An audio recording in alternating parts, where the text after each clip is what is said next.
कुसुमपुर एक बहुत ही सुंदर गांव जहां सब सुखी रहते हैं। वहां सिर्फ एक ही मुश्किल था, वो है भीम पहलवान, जो बचपन से ही लड़ाकू स्वभाव का था। बड़े होने के बाद उसे लगा कि उसे पहलवान बनना चाहिए। उसने दाखिला लिया एक व्यायामशाला में, जहां वो प्रतिदिन मुद्गल के साथ व्यायाम करता था, दंड बैठक करता था।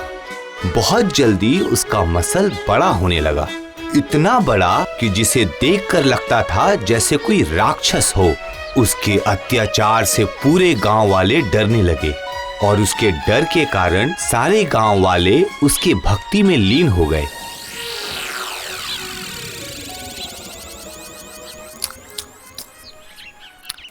ये बेचाराम को मुझे एक सबक सिखाना है। वो कुछ ज्यादा ही उछल रहा है, मुझे एकदम भाव ही नहीं देता। देखने में एकदम लकड़ी की तरह सूखा है। बच्चे को ऐसी सजा दूंगा कि अपनी कदमों में गिरेगा। मेरा भी नाम है भीम पहलवान। बेचाराम बहुत ही दयनीय आदमी था। शरीर से बहुत ही दुबला पतला, देख के ही लगता था बहुत डरपोक है। बेचाराम और उसकी पत्नी हीरा पति पत्नी का एक छोटा सा परिवार था। बेचाराम बोला, अजी सुनती हो, बाजार जाकर आता हूँ और घर के लिए कुछ सामान लेकर आता हूँ। जरा वो थैला तो देना।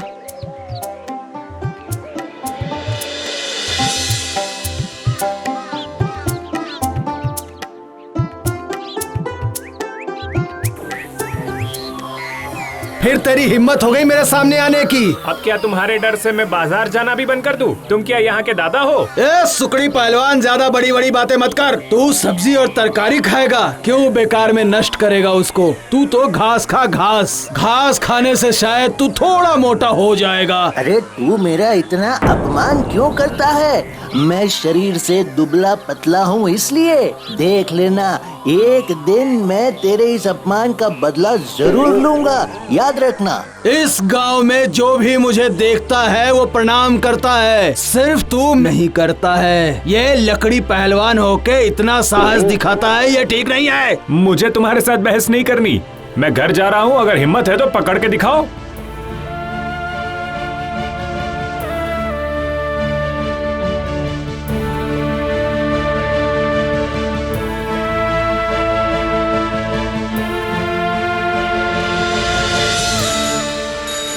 दूसरे रास्ते से बेचाराम साइकिल पर जा रहा था। कुछ दूर जाने के बाद ही भीम पहलवान उनके रास्ते में आ गया और खूब जोर जोर से हंसने लगा। जब तक तू मुझे प्रणाम नहीं करेगा तब तक तू यहाँ से नहीं जा सकता। तेरे जैसे खराब इंसान को मैं कभी प्रणाम नहीं करूँगा। चाहे तू कुछ भी कर ले, मैं तेरे सामने नहीं झुकूंगा। क्या बोला तू? रुक, आज से तेरा इस साइकिल पे चढ़ना बंद करता हूँ मैं।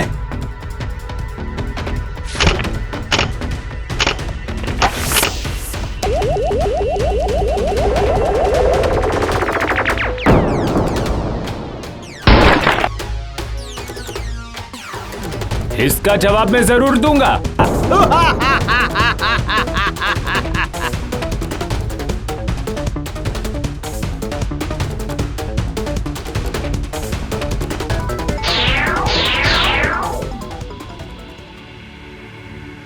भाई लोग, अब बर्दाश्त नहीं होता है। अब तो इस पहलवान का कुछ करना पड़ेगा। अगर हम लोग सब मिलके इसके ऊपर टूट पड़े तो कैसा होगा बोलो तो? उसे तो मार मार कर गांव से भगाना ही बेहतर होगा। क्या कहते हो? ये बोलना बहुत आसान है। बिल्ली के गले में घंटी कौन बांधेगा? तेरा हिम्मत अच्छे से पता है मुझे। अरे तू भी तो अपने जेब का पैसा लगा के उसकी छत ठीक करके आया है। तुम्हें क्या लगता है कि ये बात किसी को पता नहीं है? सब जानते हैं ये बात, समझे? रुको रुको, आपस में लड़ो मत। जो करने आए हैं पहले वो करते हैं। पहले सोचो कि भीम पहलवान को कैसे रोकें। मुझे इसका कुछ ना कुछ तो इलाज करना ही होगा, नहीं तो वो मुझे ऐसे ही डराता रहेगा और मेरा अपमान भी करता रहेगा। इसका कुछ उपाय निकालो ना। सुनो, जितनी बुद्धि उतना ही बल। भीम कितना भी बड़ा पहलवान क्यों ना हो जाए, उसकी जिंदगी में भी जरूर कोई ना कोई कमजोरी होगी। हमें उस कमजोरी को पकड़कर घुसना होगा।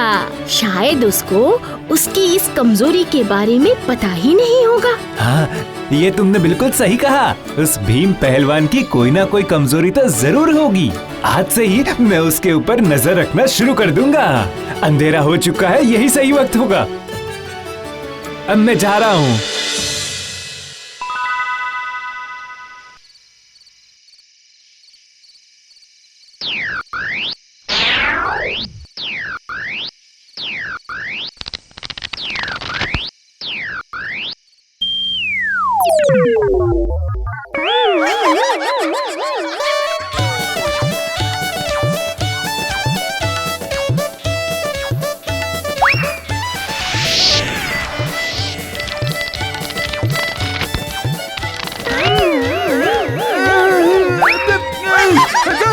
अरे बाप रे, अरे बचाओ। अच्छा, तो ये है पहलवान की हिम्मत। मेरी बीवी ने बिल्कुल सही कहा था।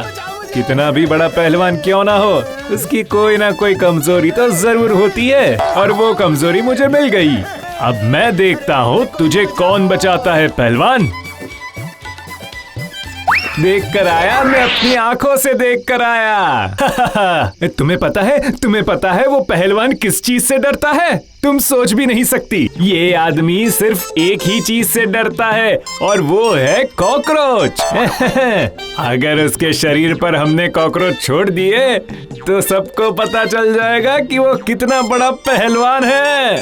क्या कॉकरोच से डरता है और वो खुद को पहलवान कहता है? चलो चलो जल्दी जाकर कॉकरोच पकड़ लाते हैं। अरे अरे, ये कौन सी बड़ी बात है? हमारे घर में तो भर भर के कॉकरोच पड़े हैं। चलो जाकर पकड़ते हैं। चलो चलो चलो। हाँ।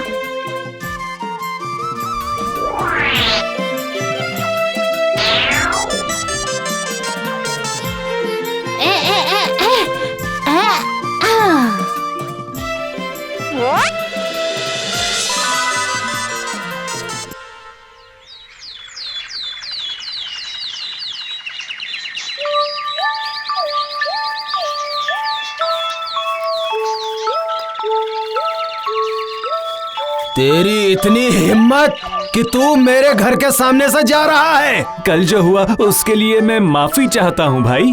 तुम सच में बहुत बड़े पहलवान हो। ये देखो थैली में मैं तुम्हारे लिए क्या क्या लाया हूँ। चल, इतने दिन बाद तुझे बुद्धि तो आई। चल दिखा क्या लाया है।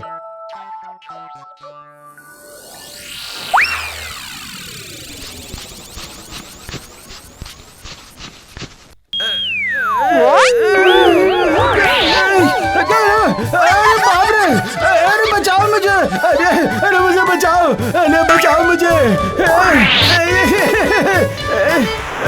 अरे बचा लो, अरे बचाओ मुझे, अरे बचाओ मुझे। गलती से भी इस गांव की तरफ आंख उठाकर मत देखना। बहुत परेशान किया है इतने दिनों तक, अब इस बार मुक्ति मिली। चल भाग यहाँ से। बेचाराम की जय हो, बेचाराम की जय हो, बेचाराम की जय हो। मैंने कुछ नहीं किया, मेरी बीवी ने किया है। जो भी किया है वो मेरी बीवी बुद्धि में जैसे कि माँ सरस्वती समझ लो। बहुत होशियार है मेरी बीवी। जय जयकार करनी है तो मेरी बीवी की करो, उसकी करो जय जयकार।